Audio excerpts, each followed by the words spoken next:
Hello brothers and sisters, and welcome back to an all-new Sermons in the Park. As always, I am your Reverend Jamie McCaskill. I want to thank each and every one of you for joining me here today on this beautiful Sunday. It's always great to be able to come here.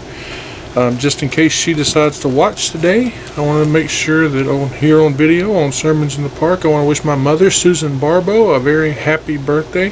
So if you see her on here, if you're one of the ones who watch, make sure to let her know happy birthday. And if even if you don't know her, look her up, find her. She'll be on our mutual friends list. Shoot her a happy birthday. So let's take this time to bow our heads and say a graceful thank you to our Heavenly Father. Heavenly Father, thank you for each and every day that you give us here on this beautiful blue planet that you gave us. You gave us this, Lord, for us to rule over and to love and to take care of, and we thank you for that. You give us the food that we eat, the water that we drink, all the great things that we enjoy here on this planet. Father, you gave them to us, and I want to, especially myself, take this time to say thank you for all of that. Thank you for everything, the birds, the fish, the cats, the dogs, everything that we enjoy here on this planet. Father, you gave it to us. You gave us the ideas that give us the things that we use. That's all you. You're so great, my Father. You're so loving and caring, and you take care of us. You give us everything before we even have the need for it. We thank you for that, Father. You, in your words, in the Bible that you give us, you tell us that you created light before you even created the source of the light. You're so great and powerful and loving, and we love you. Thank you for that, Father. Thank you for your Son Jesus, who died so many years ago, for us to be able to have this great relationship with you. You're so wonderful, Father. Thank you so much. Amen. So today we're going to be continuing along on our journey, if you will, through the book of Job. You know, we started back with Revelations. We did it chapter by chapter, verse by verse, and you all enjoyed it so much that I decided to continue that. And you know, I went back to Job. And why did I pick Job? I picked Job because he shows us how to deal with tribulation. Something we see is we're going to experience in the future, and Job teaches us how to deal with that. Job shows us, if you really pay attention, you learn how to be a better comforter to your friends, because you're seeing in Job a bunch of people, a group of three people who are supposedly Job's best friends that he's known all of his life. This is kind of the feeling I get off of it. He's known him his whole life, and we see how terrible of comforters they truly are for Job. So that's one of the reasons I chose it. So here this week we're up to chapter 31. And here in chapter 31 we see Job become more forceful in his attempts to clear his name of these accusations that his friends have made. He gets stronger in his claim of innocence, and he demands justice. In a situation where you're innocent, you would certainly take an oath before the judge, right? If you were to go into court and you wanted to declare you're innocent, you have to get up and certify and take this oath that you're innocent, right? Well, among Job's people, they were the same. So here in this chapter, we see Job repeat two types of statements. He says, if and let, and also if. Now, if tells us what Job might have done wrong, and let, which describes a curse that could result, and he accepts the curse if he deserves them, he says. Essentially, this is Job's last attempt to defend himself before God and these so-called friends, and he touches on purity in verse 1, sin in verses 2 and 3, and he also touches on truth in verse 5. He also touches on covetousness. He does this in verse 7. Marital faithfulness is also brought up in this one in verse 9. He also touches on equity in verse 13, and compassion in verses 16 to 21. He touches on materialism in verses 24 and 25. False religions in 26 and 27. Love for your enemies and strangers. He also touches on that from verses 29 all the way to 32. He also gives us a little bit on secret sins. You'll see that in verses 34 and 35. business relations in verses 38 to 40. Job had no pattern of sin. We know this because he asked God to answer him in verse 35 and to explain to him why. He says, why am I suffering? And then he appeals to God again, asking him to be his judge. He says that if he is lying, let God pronounce the consequences. We see this in verses 34 to 40. So we're going to go ahead and we're going to read Job chapter 31, verse 1 all the way to 40. So if you'll turn with me, and we'll read. I had a covenant with mine eyes. Why then should I think up a... Let me start over. Sorry about that. I made a covenant with mine eyes. Why then should I think upon a maid? For what portion of God is there from above, and what inheritance of the Almighty from on high? Is not destruction to the wicked, and a strange punishment to the workers of iniquity? Doth not he say my ways, and count all my steps? If I have walked with vanity, or if my foot hath hasted to deceit, let me be weighed in an even balance. Then God may know mine integrity. If my step hath turned out of the way and mine heart walked after mine eyes, and if any blot hath cleaved to mine hands, then let me sow, and let another eat. Yea, let my offspring be rooted out. If mine heart have been deceived by a woman, or if I have laid wait at my neighbor's door, then let my wife grind unto another, and let others bow down upon her. For this is a heinous crime, yea, it is an iniquity, to be punished by the judges. For it is a fire that consumeth to destruction, and would root out all mine increase. If I did despise the cause of my manservant or of my maidservant, when they contended with me, what then shall I do when God riseth up? And when he visiteth, what shall I answer him?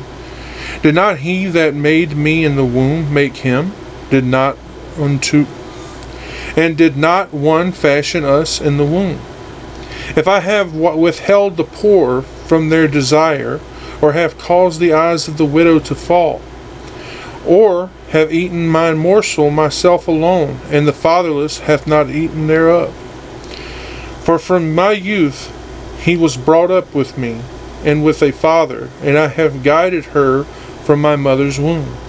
If I have seen any perish for want of clothing, or any poor without covering, if his loins have not blessed me, and if he were not warmed with the fleece of my sheep, if I have lifted up my hand against the fatherless, when I saw my help in the gate, then let mine arm fall from my shoulder blade, and mine arm be broken from the bone.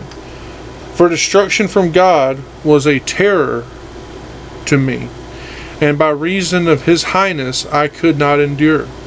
If I have made gold my hope, or have said to the fine gold, thou art my confidence, if I rejoiced because my wealth was great, and because mine hand had gotten much, if I beheld the sun when it shined, or the moon walking in brightness, and my heart hath been secretly enticed, or my mouth hath kissed my hand, then also were in iniquity to be punished by the judge. For I should have denied the God that is above. If I rejoiced at the destruction of him that hated me, or lifted up myself when evil found him, neither have I suffered my mouth to sin by wishing a curse to his soul. If the men of my tabernacle said not, O that he had of his flesh, we cannot be satisfied. The stranger did not lodge in the street, but I opened my door to the traveler. If I covered my transgressions as Adam by hiding mine iniquity in my bosom, did I fear a great multitude, or did the contempt of families terrify me? Then I kept silence, and went not out the door. Oh, that one would hear me. Behold, my desire is that the Almighty would answer me, and that mine adversary had written a book. Surely I would take it upon my shoulder, and bind it as a crown to me. I would declare unto him the number of my steps. As a prince would I go near unto him. If my land cried against me, or that the furrows likewise thereof complain, if I have eaten the fruits thereof without money, or have caused the owners thereof to lose their life, let thistles grow instead of wheat, and cockle instead of barley. The words of Job are ended. Now let's reread verse 1 again, and we're going to pay close attention to the opening of the verse. I made a covenant with mine eyes. Why then should I think upon a maid? I made a covenant with mine eyes. This is actually speaking of Job's purity here, his purity towards women. And we're going to compare that, if you will, to Proverbs chapter 6, verse 25.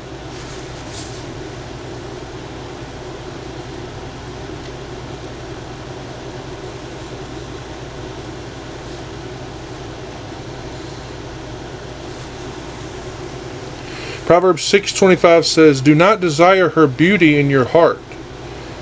May she not capture you with her eyelashes." We're also going to look at Matthew chapter 5, verse 28.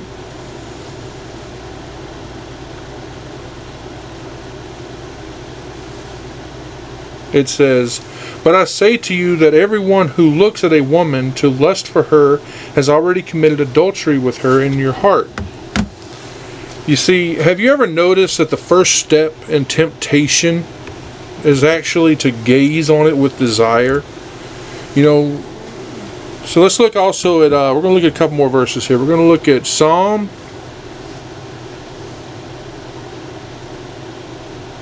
119, verse 37.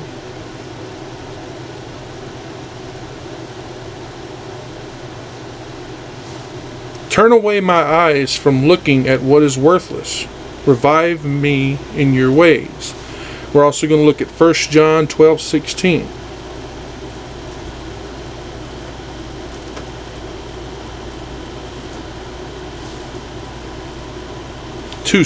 I don't know why I said 12. I guess because I was looking at the 16 as a... 1 John 2, verse 16. And it says, "Because everything that is in the world, the desire of the flesh and the desire of the eyes and the arrogance of material possessions is not from the Father, but is from the world." You see, like I said, everything you are tempted with, you have to look at it first. You know, this reveals to us that the covenant that Job had made with his commitment to refuse the lust and desires to commit adultery and acquire a harem of women, which would have been normal at the time. You know, Job speaks more about this later in verses 9 to 12. And so what does this show us about Job? This shows us that Job was aware of the fact that adultery can also be committed by your heart. Not just your body, as most of us believe, but also from the heart. You know, Jesus tells us the same thing if you look in Matthew 5.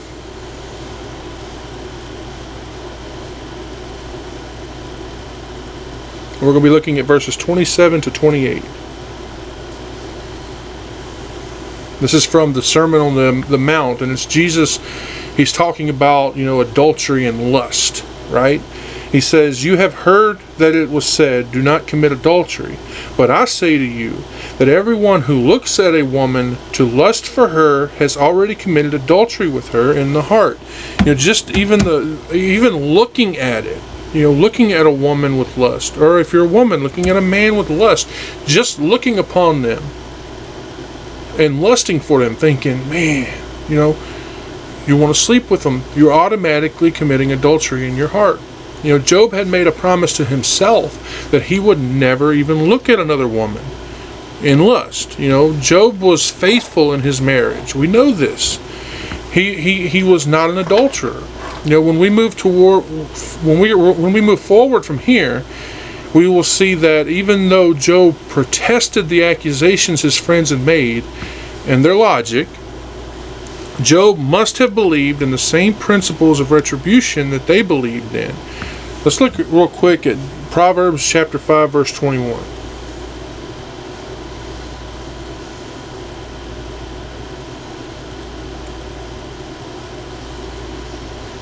For before the eyes of Yahweh are human ways, and all paths he examines. So, let's look at verse 2. We're going to reread that one. For what portion of God is there from above? What inheritance of the Almighty from on high? Look at this. Look at the opening of it right there. For what portion of God is there from above? Job is basically asking, what portion of God, from him, meaning if he was to indulge in his lusts, basically, more than any other sin, impurity. All of this cuts us off from God, who is, as we learn in Habakkuk 1:13. Let's look at that one real quick. What does it tell us?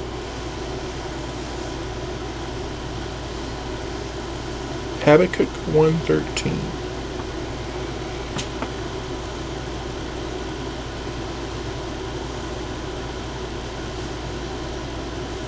It tells us, your eyes are too pure to see evil, and you are not able to look at wrongdoing.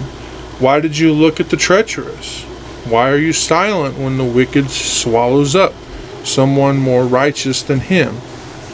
You see, of purer eyes than to behold iniquity. Job goes on, and what inheritance of the Almighty from on high? Meaning, what should I get from on high if I had been as sinful as you say? His friends had made up this whole thing where he was sinful. What should I get from on high if I had been as sinful as you say? He gives us the answer in the very next verse. Job is telling us that there would have been no inheritance from God if he was the man that his friends seem to think that he is. Right? We have spoken of this here on Sermons in the Park several times, but it bears repeating that to God, one of the worst sins that you can commit is adultery. And here in this chapter, Job makes it clear that he's innocent of that. If he had committed it, he would not expect God to bless him, would he? No. So let's look at verse 3. If not destruction to the wicked, and the strange punishment to the workers of iniquity. Job talks about the destruction of a wicked man who's living in fornication and making it their business to lure and corrupt virgins. This is the reason that Job has been so careful to not sin. So what kind of wickedness is Job saying that is the reason for destruction, right? I'm pretty sure you're asking that. What wicked lead to destruction? All of it. All wickedness. Wicked men are not allowed their wicked ways. It pleases them because it leads them towards misery and destruction. You see, they may not realize it yet, but all that's awaiting them in their afterlife is swift and sudden, everlasting destruction of their bodies and their soul, because that is what God has laid up for them. The only way they can find deliverance from this fate is through Christ. And through Christ alone. He says, I'm the way, the truth, and the light. The only way to get out of this is through Christ. Look what Job says here in verse 3. And a strange punishment to the workers of iniquity, meaning the sins and their fornications and prostitution. We can compare that real quick if you want to. Look at Proverbs 30:20.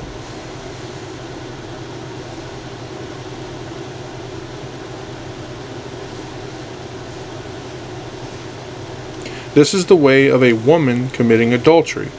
She eats and wipes her mouth and says, I have not done wrong. You see, they make it their business to commit these sins, and they continue to live in their sinful ways, right? That's what it says. Notice he says, like I said, a strange punishment. A strange punishment. It's strange. It's unusual. It's uncommon. Maybe like a venereal disease, maybe? An everlasting burning, possibly. Maybe even alienation, like being banished from the presence of God in Christ. from the society of the saints for all eternity. Like Jesus says in Matthew 25:46. Let's read what the Lord had to say.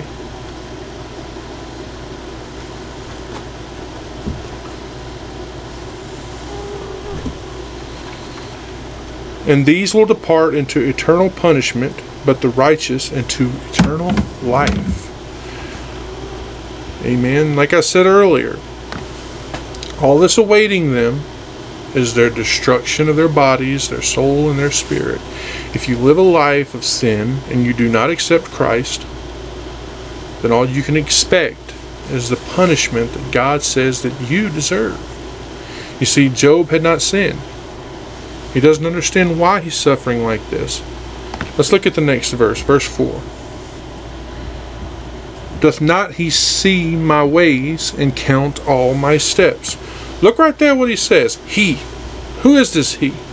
That's God. The one and only God, who sits on high and he's looking down on us from heaven.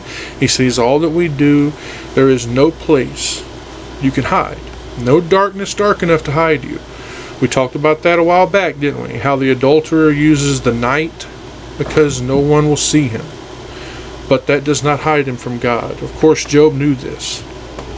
God knew that Job was a man after his own heart. The verse in question, this verse is a question. Job is asking, since God knows my steps, why am I being punished? Right? So let's look at verse 5. If I have walked with vanity, or if my foot hath hasted to deceit. He's talking about worldly things here. He is saying he had not dealt with others using lies or falsehoods or hypocrisy. Like we usually see in the word vanity used, I want to draw your attention here to this part right here in the verse. Or if my foot had hasted to deceit, meaning that he never took the advantage to enrich himself on the expense of other people. Now moving forward, we're going to see that Job understood that God weighs on a scale of honesty, and he was willing to face the consequences if he had done wrong.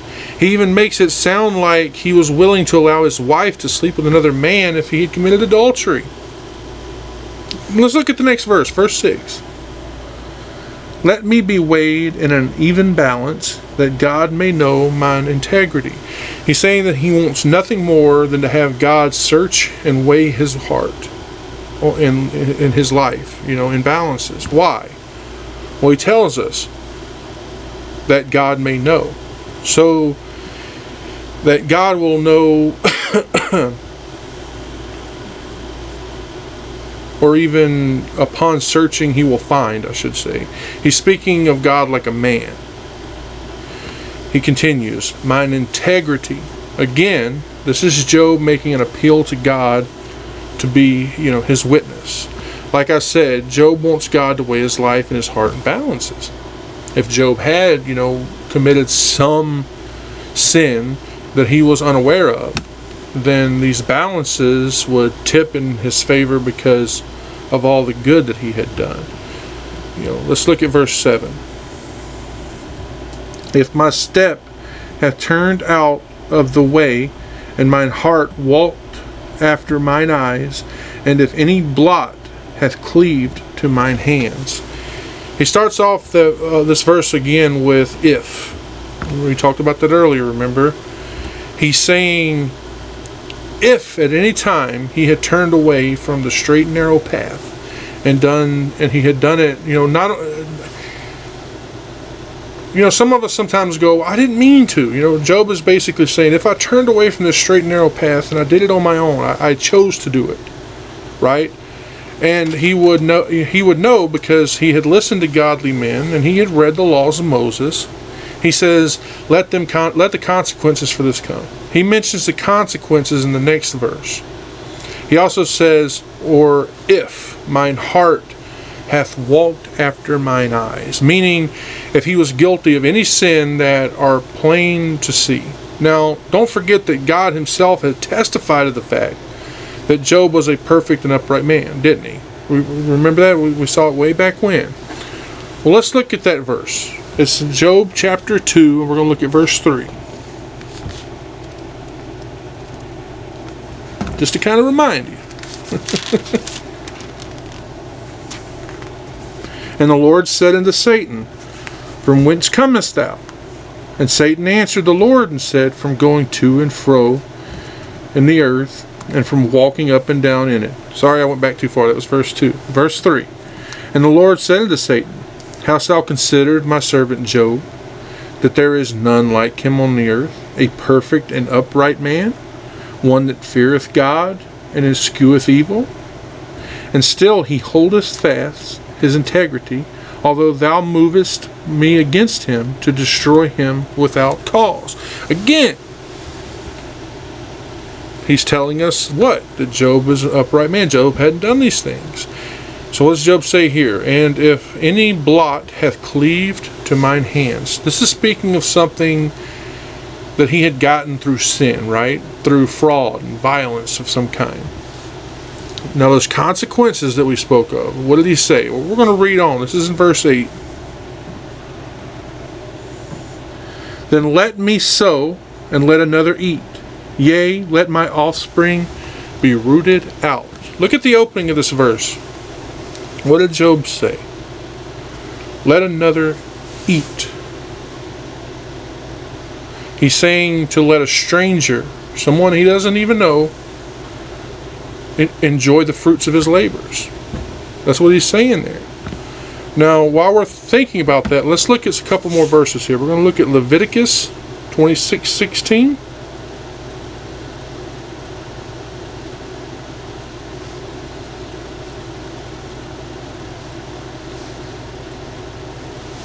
I in turn will do this to you.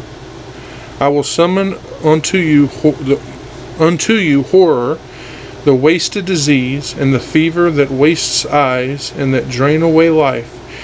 And you shall sow your seed in vain, and your enemies shall eat it. And we're also going to look at Deuteronomy 28:30.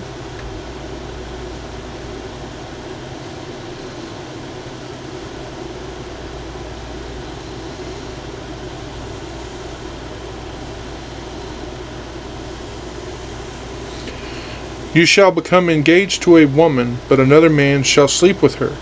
You shall build a house, but you shall not live in it. A vineyard you shall plant, but you shall not enjoy it. He then goes on, Job does, here in verse 8. He says, Yea, let my offspring be rooted out. You know, this is again speaking about the fruits of his labor, the produce that he had grown in the fields. Now, if we look back, we know that Job was willing for God to come in and put him to the test, because Job knows he had done no evil. And if he had done it, then he was fine with it. He was willing to pay the penalties that God gave him for the sins he committed. He wants God to examine him and see that he had not failed. You know, Job, he says, if I have lusted with mine eyes, let me grow the crops and let others come in and eat it.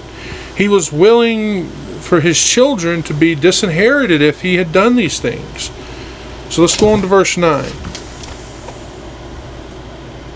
If my heart have been deceived by a woman, or if I have laid wait at my neighbor's door. Right here at the beginning, I think that Job is speaking about being enticed or allured by, some woman. So you could actually change this verse if you wanted to if I have allowed myself to be enticed by some strange woman and have gone after her. We can see King Solomon speak of this in 2 verses. So guys want to look at them real quick? Let's do that then. We're going to look at Proverbs 5:3.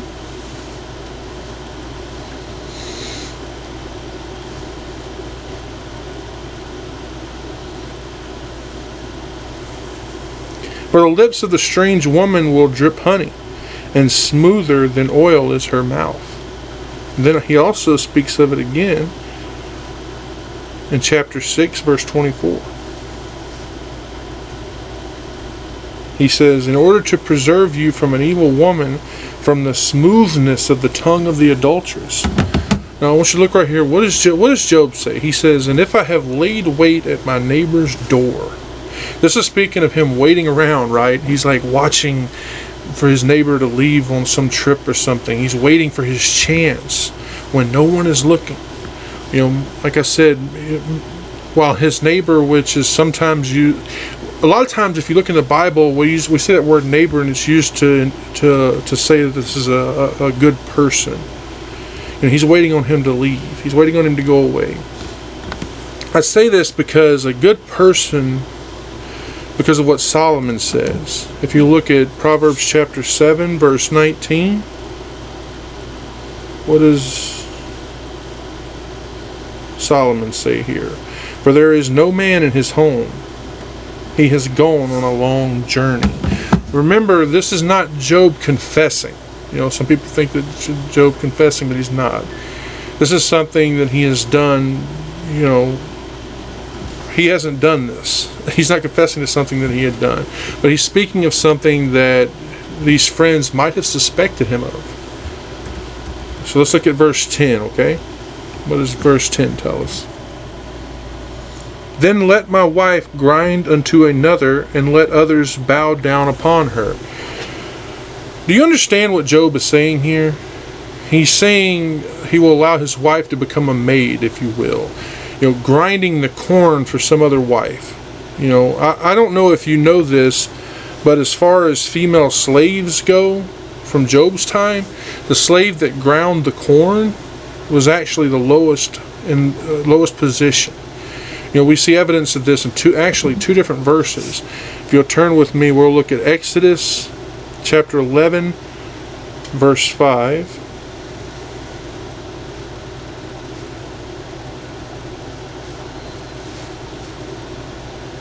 Let's read. "And every firstborn in the land of Egypt will die, for the firstborn of Pharaoh who sits on his throne, to the firstborn of the slave women who is behind the pair of millstones, and every firstborn animal." We see it there, right there. Now let's also look at Isaiah 47, verse 2.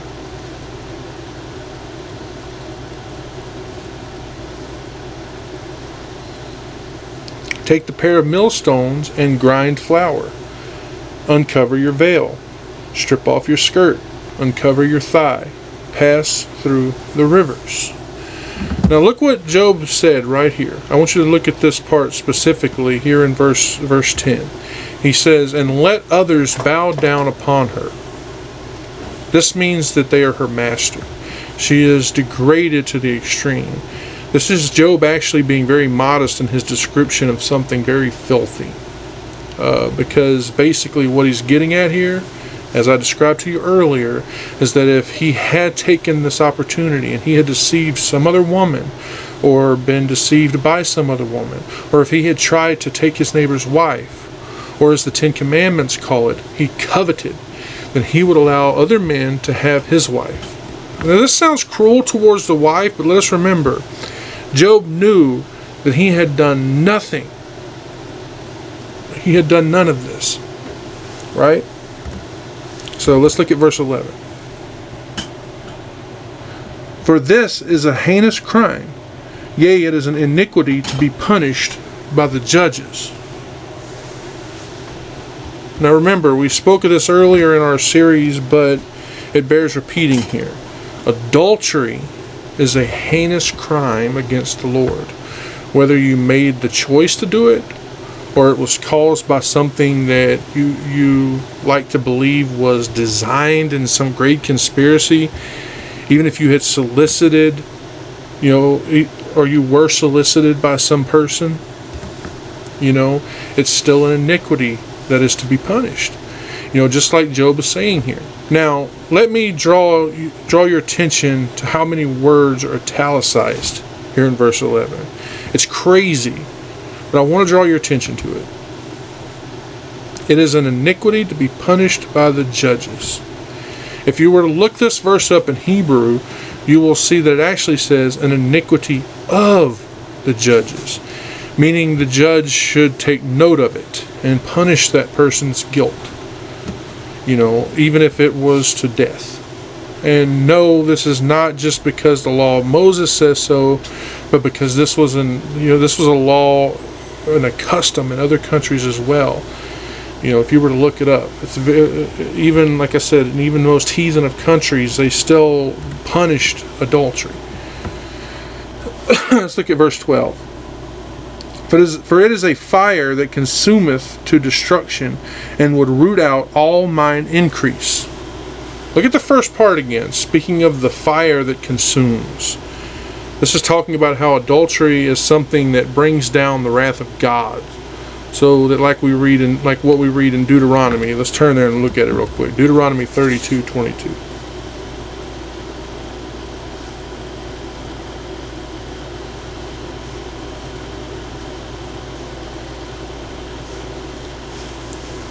For a fire was kindled by my anger, and it burned up the depths of Sheol, and it devoured the earth and its produce, and it set a fire the foundation of the mountains. A fire kindled in his anger, which shall burn unto the lowest of hell.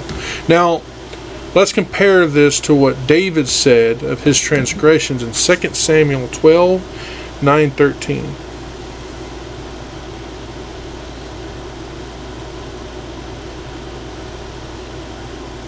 Verses 9 to 13.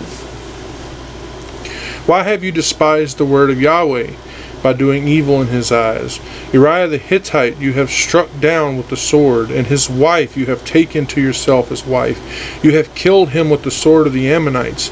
So then a sword will not turn away from your house forever, because you have despised me, and have taken the wife of Uriah the Hittite to be your wife. Thus says Yahweh, look, I am going to raise up evil against you from within your house, and I will take your women before your eyes, and I will give them to your neighbor, and he shall sleep with your wives in broad daylight. Though you did this in secret, I will do this thing before all of Israel in broad daylight. David repents, right? It says, then David says to Nathan, I have sinned against Yahweh. Nathan said to David, Yahweh has also forgiven your sin, you shall not die. Job says, what does Job say here? He says, and would root out all mine increase, meaning to destroy all of his estate, right? This could mean that he would do it by leading him to waste, all of it on his, on this companion that he had committed the sin with, maybe. Or maybe by bringing God's judgment down upon him. Again, this shows us how Job knew that lusting after a woman that was not his wife was a crime. He also knew that this type of sin burns inside a person and can destroy them. Job must have been accused of this, but he knew he was innocent of it, and he knew that God also knew that he was innocent of it, right? Moving forward, we're going to see Job make a statement, or if you will, pose a question, if you like. He presents this impartial record. He says, did not he that made me in the womb make him? This is speaking of how all of humanity is created equal. Job is saying, he's saying this to say that he had not mistreated any of his employees, because he knew what? He knew that he had to answer to God.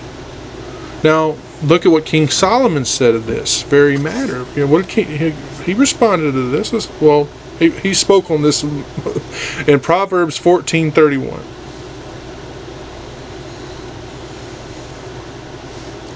He who oppresses the poor insults him who made him, but he who has mercy on the poor honors him. Now, he also spoke of this again in 22 verse 2.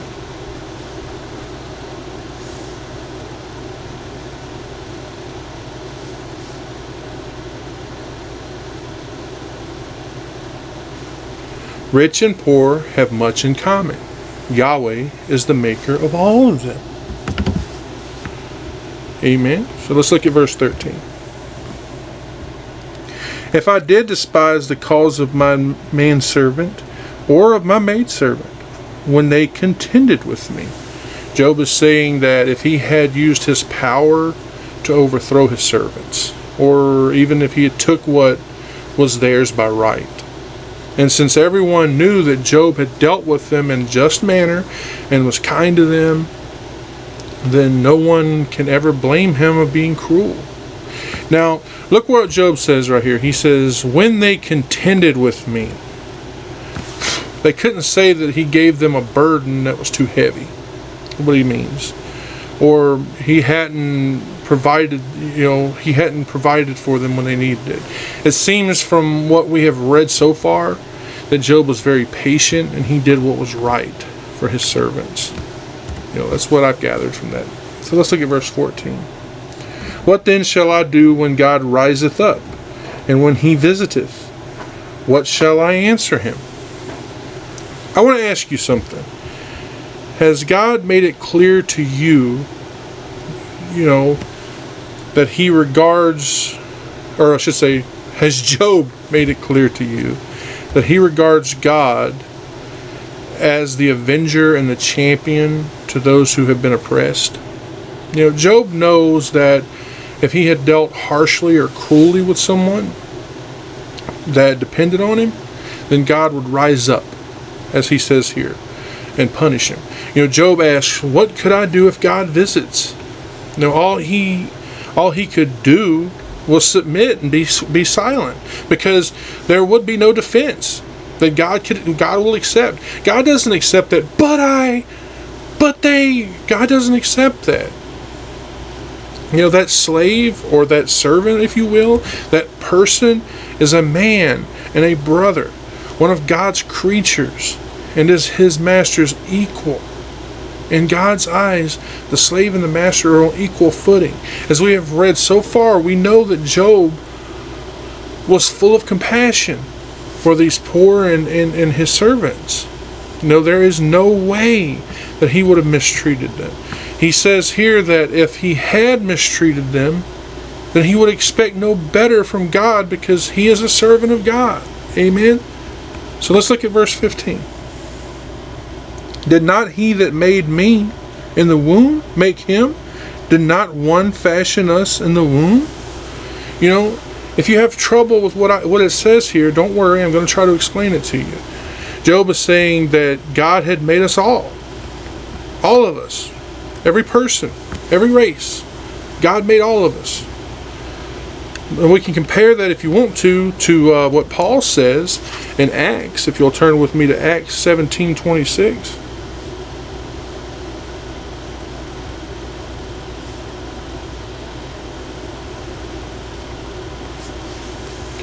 And he made from one man every nation of humanity to live on all the faces of the earth, determined their fixed times and the fixed boundaries of their habitation. You catch that? He made from one man every nation of humanity to live on all the face of the earth. We all have the same rights, equal rights. We're all entitled to be treated the same, to being treated kindly, mercifully.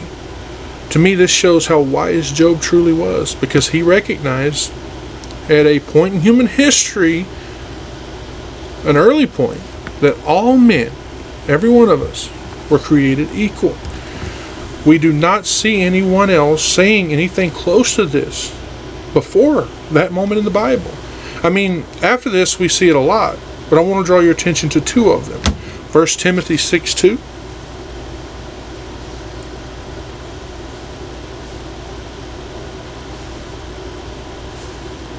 First Timothy 6:2 says, and those who have believing masters must not look down on them because they are brothers, but rather they must serve, because those who benefit by their service are believers and dearly loved. And we also see, I also want to look at another one, Philippians 1:16.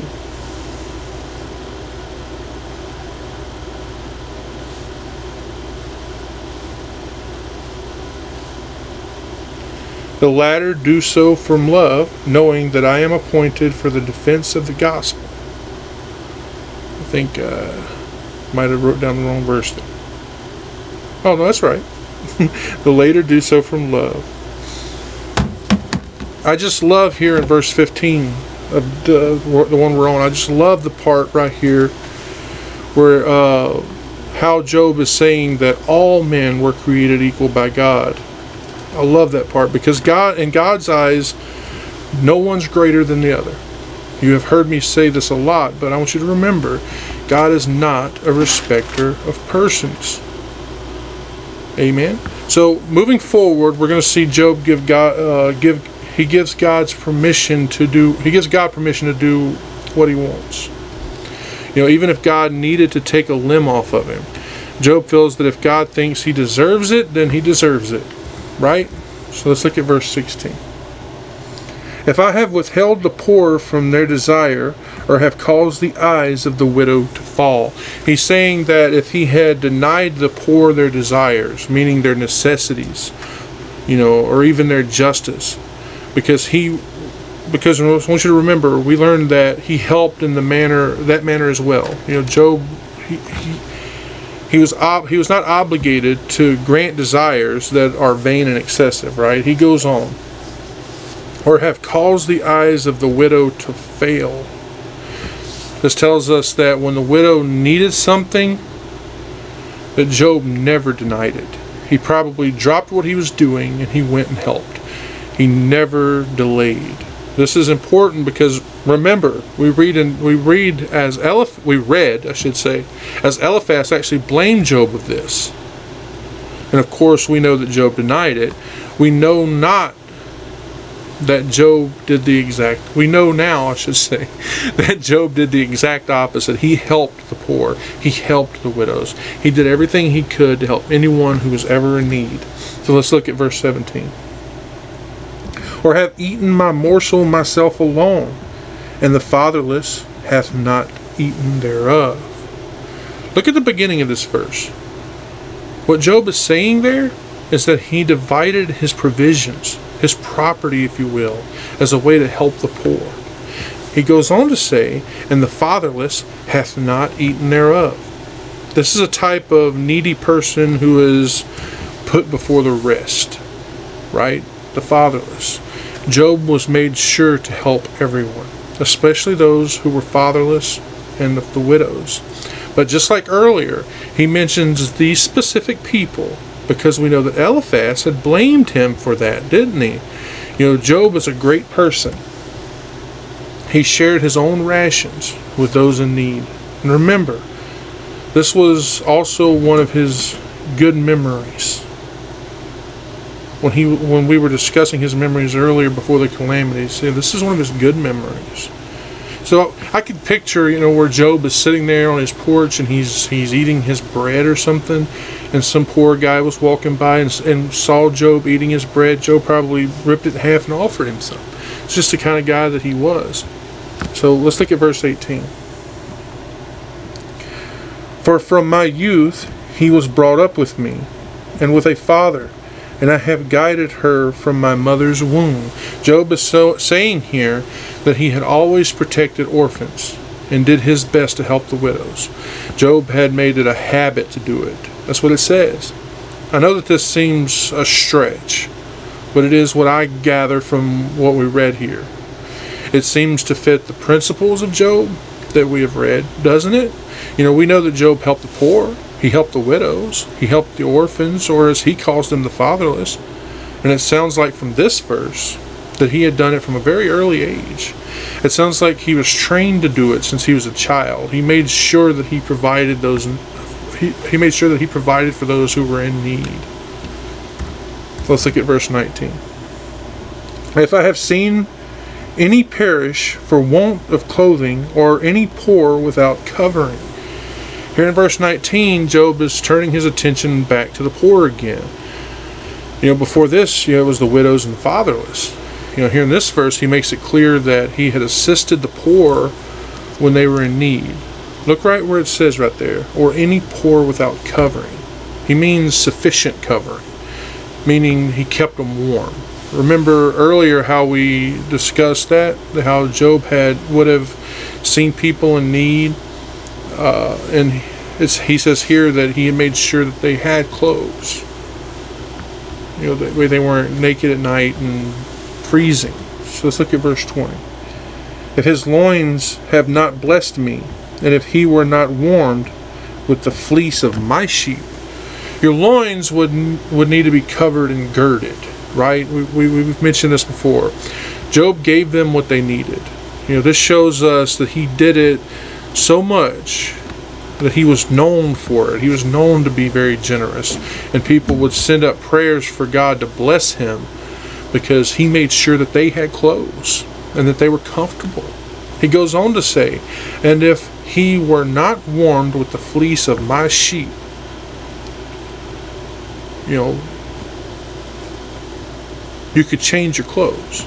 They would have been clothed by something that was spun from the wool that was taken from his own sheep. Someone as rich and as powerful as Job had probably been, he probably had stored up clothes, a lot of clothes.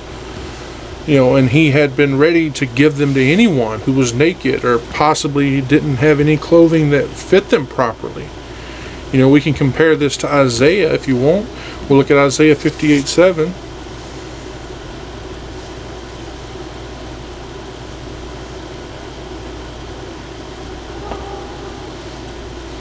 Is it not to break your bread for the hungry? You must bring home the poor, the homeless. When you see the naked, you must cover him, and you must not hide yourself from your relatives.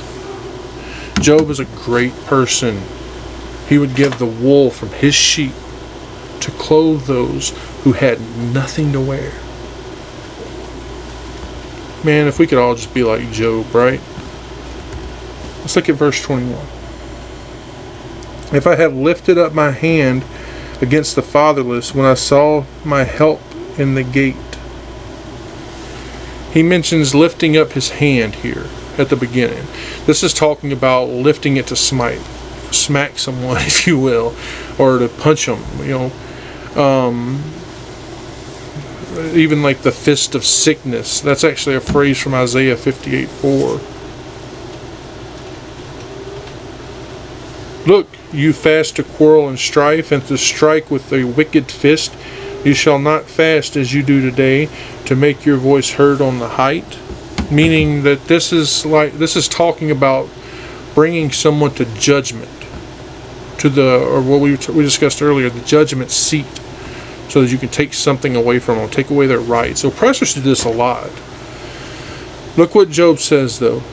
When I saw my help at the gate. This means they did it when they had an advantage. He knew that he had the advantage and that he could influence the judge.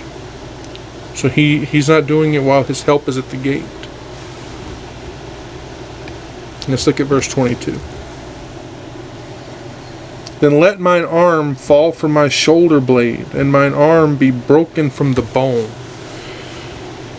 It's very violent sounding, right? He says, let my arm be disjointed from the shoulder blade and fall off. Or maybe rot and drop off of him. Very horrible to even think about it. But just thinking about the loss of your arm is one thing, but to have it just fall off. Job is saying that if he had raised his arm in retaliation against the fatherless, against the orphans or anyone, then let God just take his arm away. This verse seems to slide back to verse 2, doesn't it? Because Job is talking about the inheritance for his actions. Again, this is very drastic, but let's remember, Job knows he's innocent. He also knows that he had done the exact opposite. He had reached out and helped those in need. He was not a selfish man. He was a champion for the needy. He was not in danger of losing his arm at all, right? So let's look at verse 23. For destruction from God was a terror to me, and by reason of his highness I could not endure. He says right there, I could not endure, meaning he could not have done the things that Eliphaz had charged him with, because he was always a God-fearing man.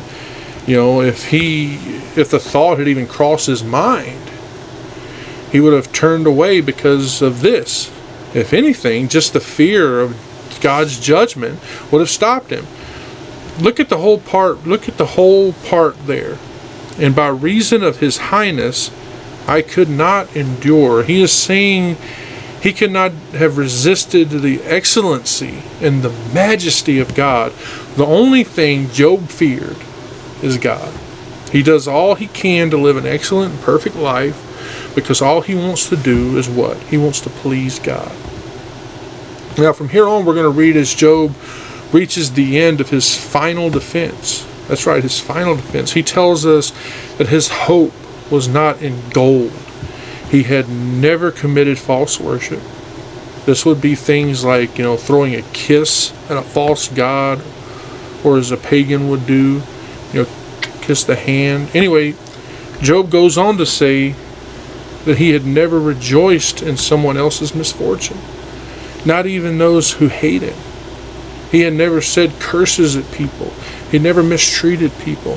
He never refused to help someone in need.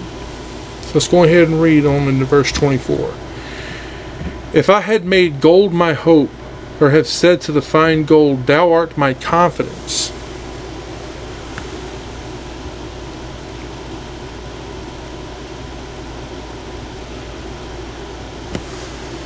Job is saying that he had not placed his hope and trust in gold.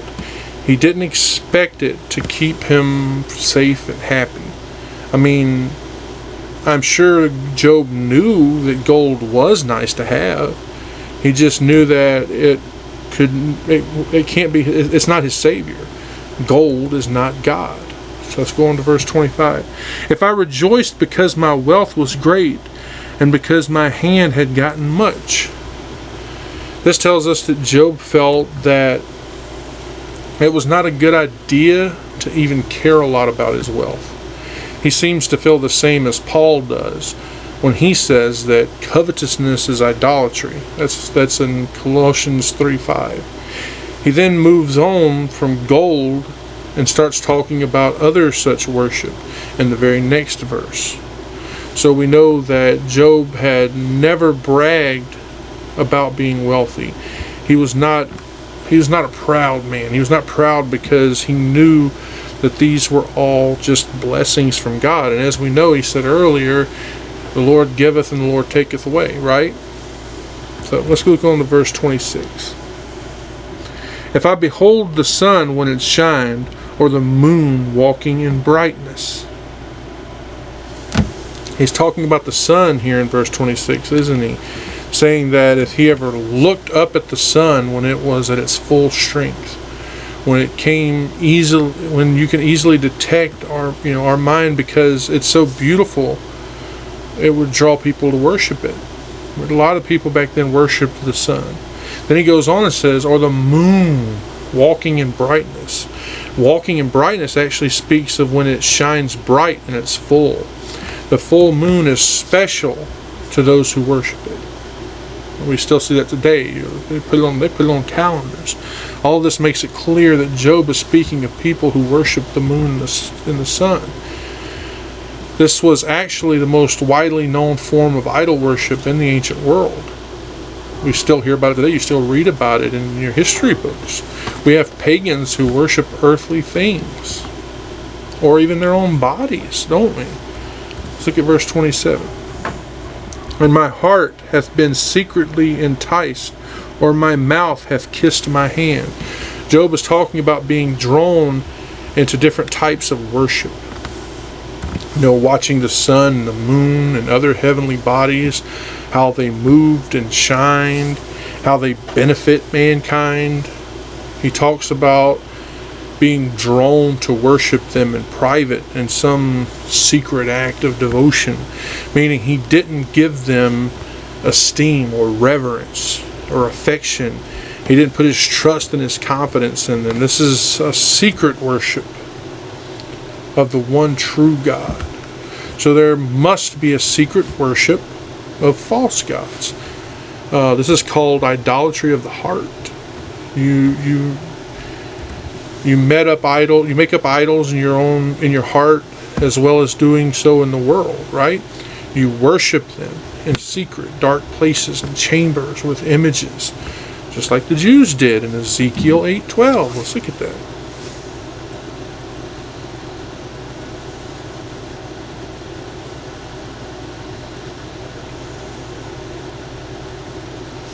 And he said to me, Have you seen, son of man, what the elders of the house of Israel are doing in the dark, each in their inner rooms of their idols? For they are saying, Yahweh is not seeing us. Yahweh has abandoned the land. Job says, I want you to notice this part right here, because I found this part very interesting. Job actually talks about kissing my hand. This is a token of worship. We still see this today when we blow a kiss. But here we see it mentioned as a sign. Look here where it says it is towards people. We're going to look in Genesis 41:40.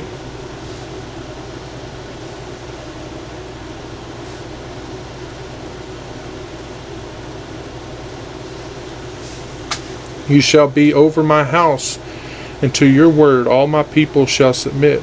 Only with respect to the throne will I be greater than you. And we'll look Psalms 2:12.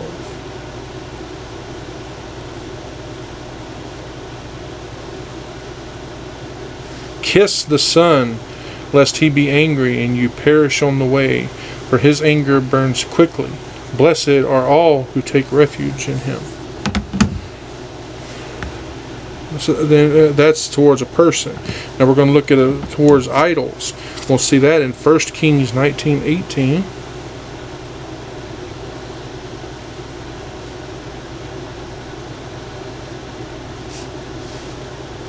I will leave in Israel 7,000, all of the knees that have not bowed down to Baal, and all of the mouths that have not kissed him. Now also we'll look at Hosea 13:2.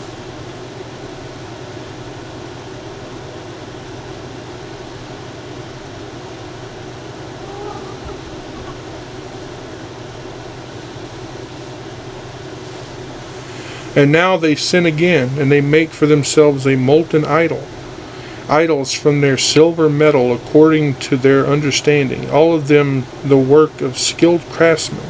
To these they say sacrifice. People are kissing bull calves. But see, these talk about physical kisses. Well, you see, when people couldn't go up and kiss their idol, do you know what they would do? They would blow a kiss. Haven't you done this when you were across the room from someone you loved? Job is telling us here that he had never worshipped the sun, the moon, or himself for that matter.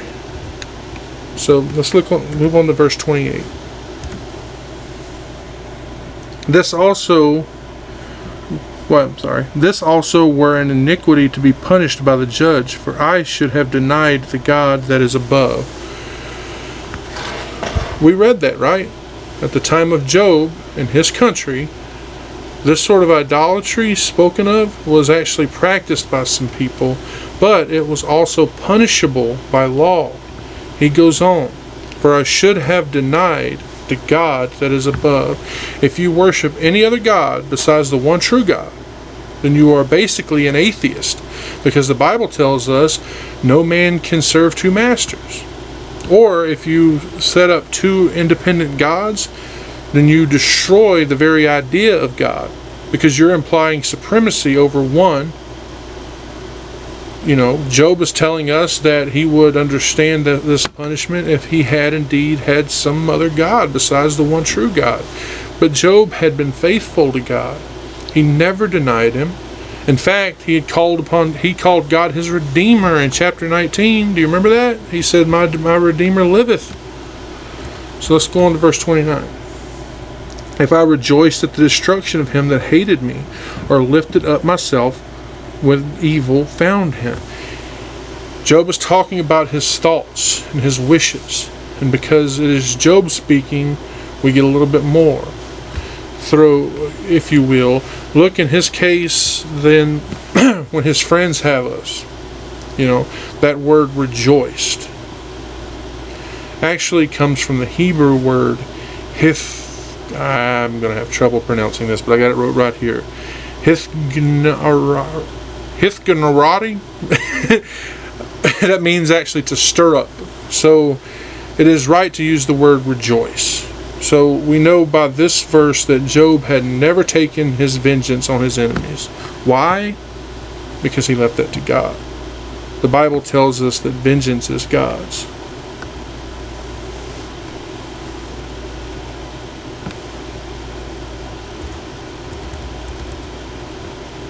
We're going to go on to verse 30. Neither have I suffered my mouth to sin by wishing a curse to his soul.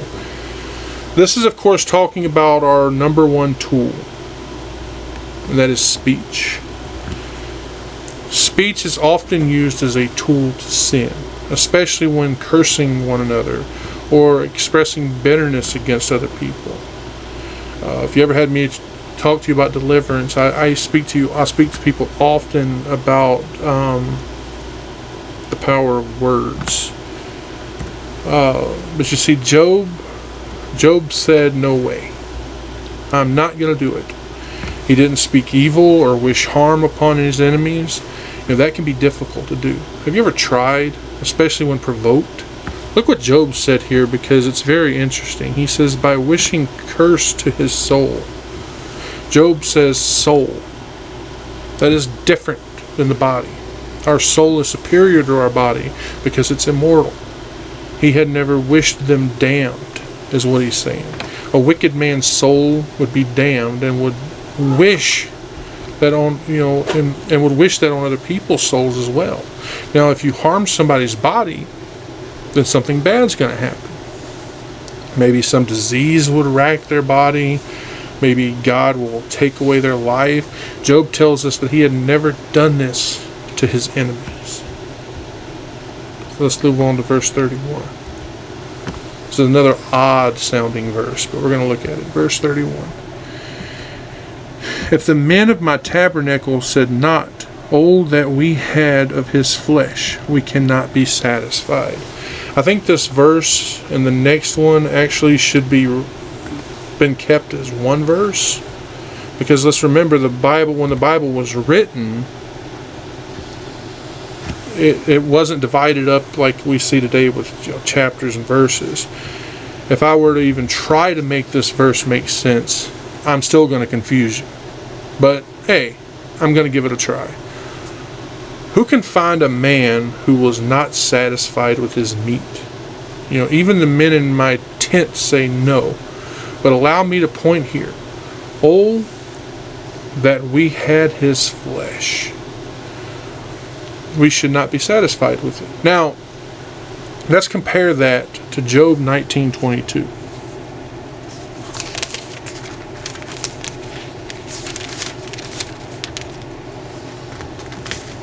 Job 19:22. Why do you persecute me as God and are not satisfied with my flesh? Like I said, he goes on to say we cannot be satisfied. Now, this could be speaking of the flesh of his enemy. Maybe this is something that his servants used to say, because they had seen how their master was insulted, right? Maybe they said it because they wanted to be allowed to avenge him, so they were like, we will eat him up. We will devour him and destroy him. So, let's look at verse 32. The stranger did not lodge in the street, but I opened my doors to the traveler. Now, if you wanted to, you could actually read it like this. I did not suffer a stranger to sleep in the street if I saw him. I was like Abraham. I went to him and I invited him to partake of my hospitality. Now, I bring up Abraham because of what we can read in Genesis 18, verses 2 and 8. Let's go look at that.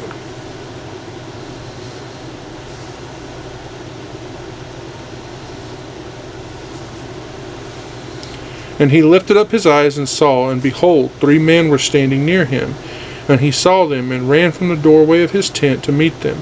And he bowed down to the ground, and he said, My Lord, if I have found favor in your eyes, do not pass by your servant.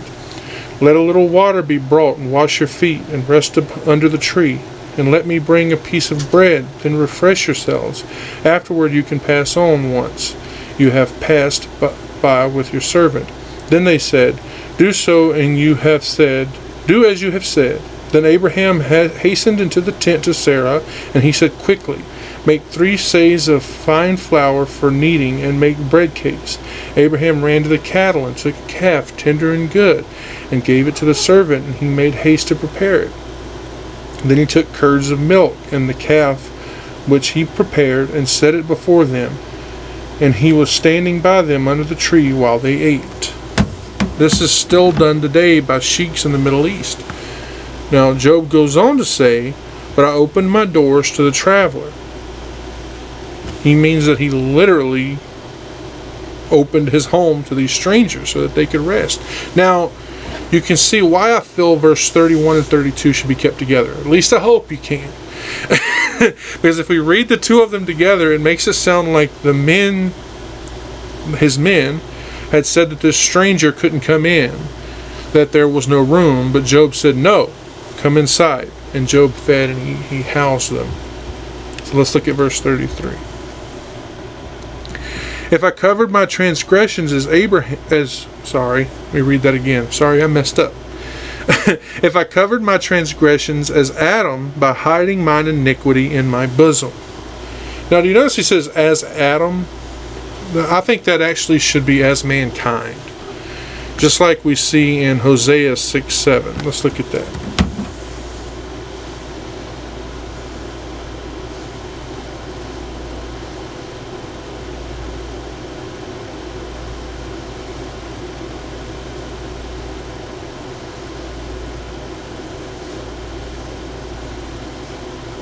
But like Adam, they transgressed the covenant. There they dealt faithlessly with me. But now let's talk about why that phrase was chosen. Remember what Adam had done after eating the fruit? He hid, didn't he? He went and he hid. Job was getting at the fact that he had not hidden himself away, because he had no sin to hide. God knew everything that Job had done. He knew all about Job. So let's look at verse 34.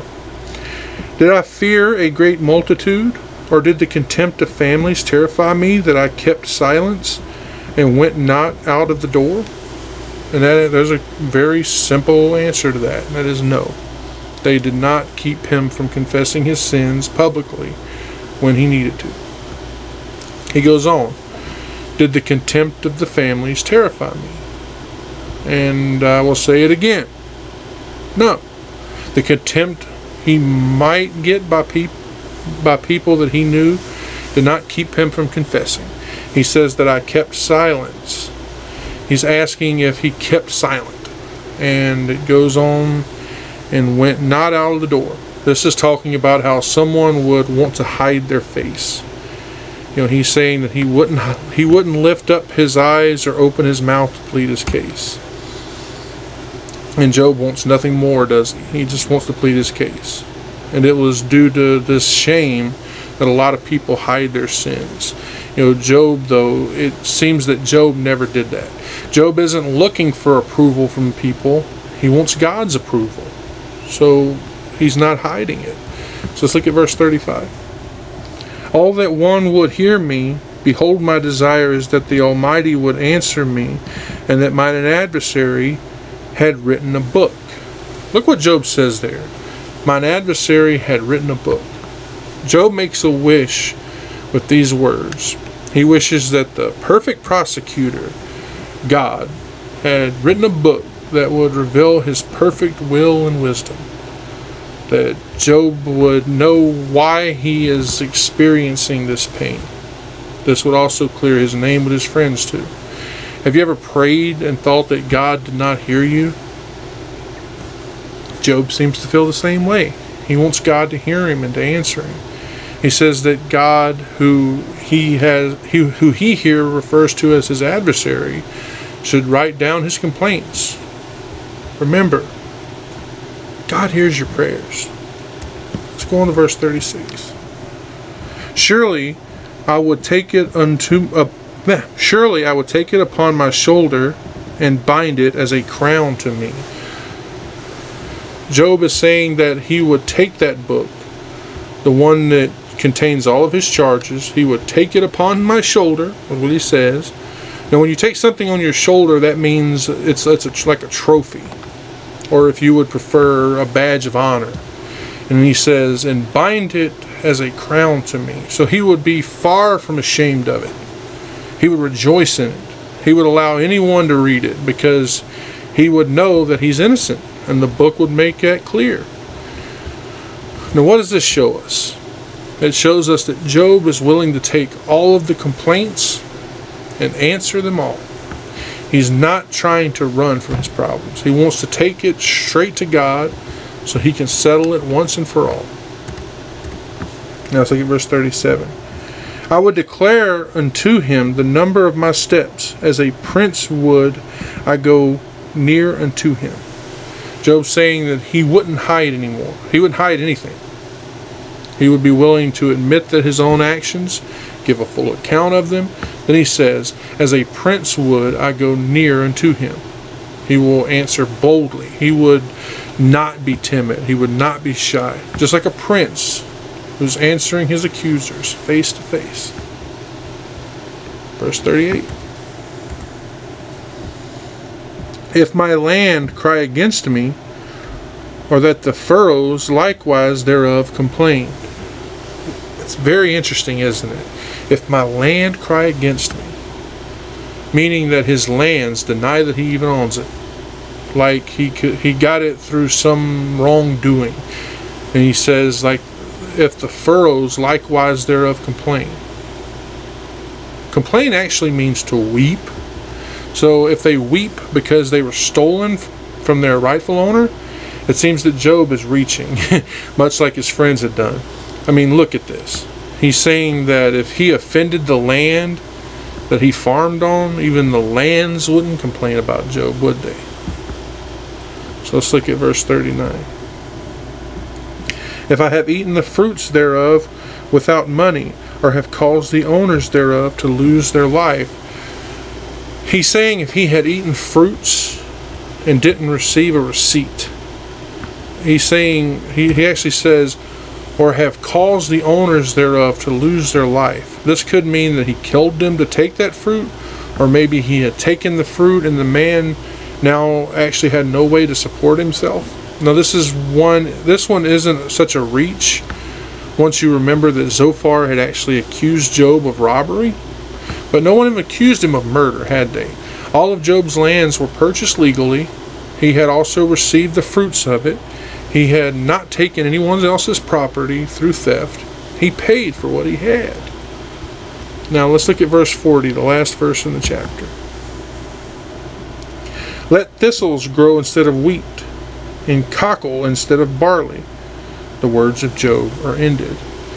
Now thistles, if you look that up, they have no value.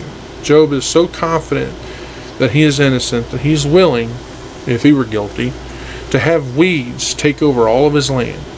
This verse ends in an interesting way. Very, very interesting. It says the words of Job are ended. Remember, I told you that there were 3 rounds. These started back in chapter 3. Look at this. They started with Job speaking, and they end with Job speaking. Here Job is saying, if I did it, and I didn't, then let the land stop producing. He is willing to pay for his sins. He knew that if God would judge him, he would find him innocent.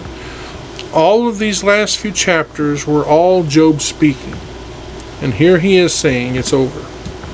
He had given an account of himself to God, and now he awaits for God's response. So next week we're going to be going into chapter 32, and we're going to actually start with Elihu, who I found, who as I've been reading and everything, I've been finding his actually very interesting. And so next week we'll be starting with Elihu. I'm sorry if I'm pronouncing that wrong. If you were able to pronounce that right, and I'm not, but it's Elihu, E-L-I-H-U. We'll be starting with his. Like I said, they're very interesting. I've been really enjoying rereading Elihu a lot. So yeah, be ready for that. You guys probably noticed that I'm reading from my tablet a little bit this time. I'm trying something new. It's a lot easier to use that tablet to find the verses. And I'm using, if you're curious about it, I've been using the Lexham English Bible through an app called Logos Bible Software. It's very interesting, very good software, if you want to look that up. So yeah, thank you for joining me here again this Sunday. If you haven't already, please subscribe, give the video a like, let me know you were here. And if you got anything to say, a comment below would be great. Also, we're getting close to the end of the book of Job. If you know another book in the Bible you would like to see us cover here this way, book chapter by chapter, verse by verse, like we've been doing, please let me know below. I'd be interested to hear your thoughts. If no one responds, I'm thinking about doing Judges. Judges is a really good, I really enjoy. So yeah, let me know below. So thank you all, and may God continue to bless you and keep you, and I'll see you all here next week for an all-new Sermons in the Park. Thank you.